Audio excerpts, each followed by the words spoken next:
அன்பு நண்பர்களுக்கு வணக்கம். கார்னார்பது செய்யுள் 34. விரி திரை வெள்ளம் வெறுப்பப் பருகி பெருவிரல் வானம் பெருவரை சேரும் கரு அணி காலம் குறித்தார் திரு அணிந்த ஒள்முதல் மாதர் திறத்து.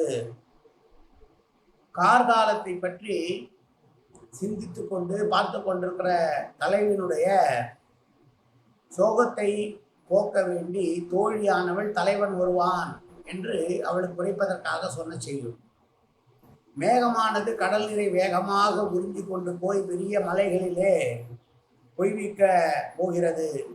மேகங்களை நீரை சேகரித்து கொண்டு மலைகளை நோக்கி செல்லுவது போல உன்னுடைய தலைவனானவனும் உன்னை சேர்வதற்கு விரைவாக வருவான். அழகிய நெற்றியுடைய தலைவியே, உன்னுடைய பிரிவிலிருந்து உன்னை மீட்பதற்காக மேகங்கள் எப்படி தண்ணீரை முகர்ந்து கொண்டு மலைகளின் மீது பொழியப் போகிறதோ அதுபோல் உன்னுடைய துன்பத்தை போக்கி உன்னுடைய இன்பக் கடலிலே தத்தளிக்க வைக்க தலைவன் வரப்போகிறான் என்று கூறுகிறாள் தோழி தலைவியிடம். மீண்டும் செய்யுள்.